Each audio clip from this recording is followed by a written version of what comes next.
Welcome to Inside PS Vita, an inside look at the future of portable gaming. Coming up in this episode, we take an inside look at social connectivity. The social network features of PlayStation Vita are one of the things that I think is going to set the whole console apart.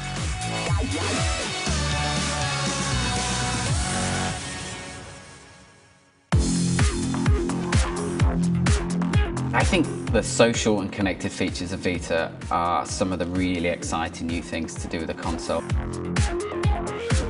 It's now a socially connected device, so it's not just you at home playing, it's not just you and your friends playing, it's now you and the whole world playing. You can be part of a global community.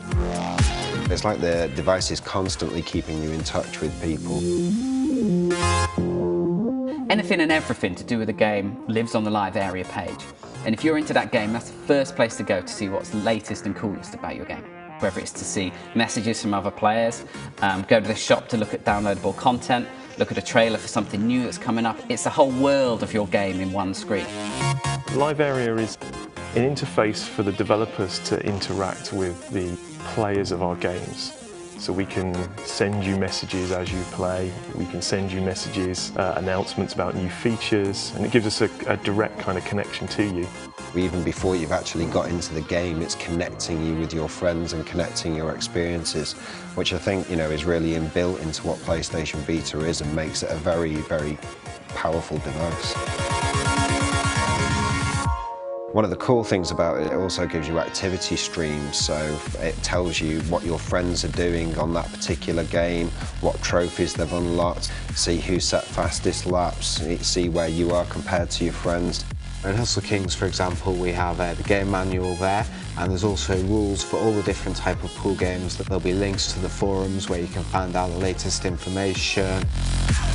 One of the coolest things about PlayStation Near is it allows people to meet new game friends and then start to play with them too. So Near is about bringing the global community of gamers together. So you can meet all the friends in your street, you can meet all the friends in your town or abroad, and it allows you to see who's playing what, where. You could be walking down the street one day and 10 people could all be playing this game that you've never heard of, that could introduce you to new content. Inside Wipeout, we have the idea of a near challenge.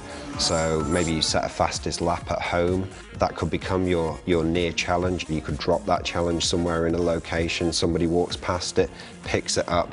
They then get that challenge on their PlayStation Vita so they can load it up and play the same ship that you've got on the same track. Try and beat your ghost data as well, because that will be included in the challenge. And if they beat that, then it messages you as well. So it's just a great feature really to use location as well as all the socially connected features, which is just brilliant. In terms of gameplay ideas and innovation, it's Near is absolutely, it's like Pandora's box, and I just can't wait to use that. PlayStation Party on Vita is a really cool way for players to get together and interact whilst they're playing the game. We can all jump into a party and we can all use voice chat and speak to each other, whether it's about the game or about what we got up to on Saturday night. We can be playing different games or we can be playing the same game while we're doing this. If we're all just on the home screen, we can use that to jump into a game together. For example, in Hustle Kings, you could have a party going on and then decide you want a multiplayer game of 8-ball. Bang, you'd all jump in and off you go. Great feature. I think it's first for any mobile gaming platform.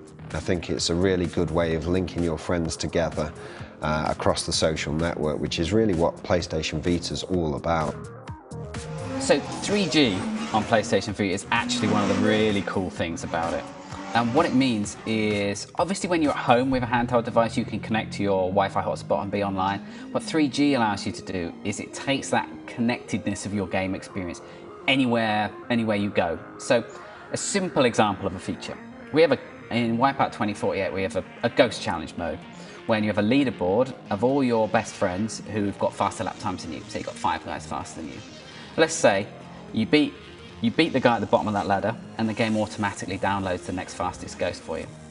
Now, if you were then, back in the day before you had 3G, if you were to go and play the game on the bus on the way to work, you wouldn't be able to continue playing that game mode.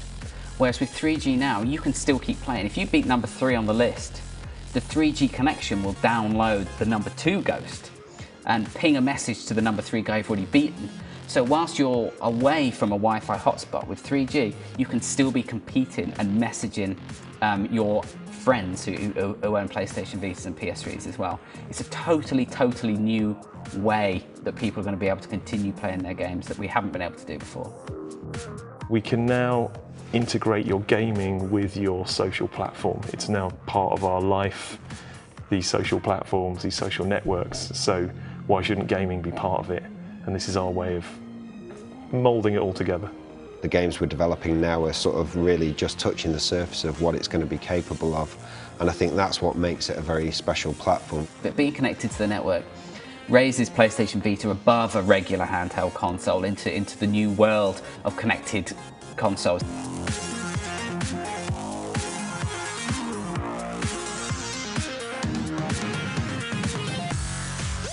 Don't miss the next edition when we take a look at crossplay, only on Inside PS Vita.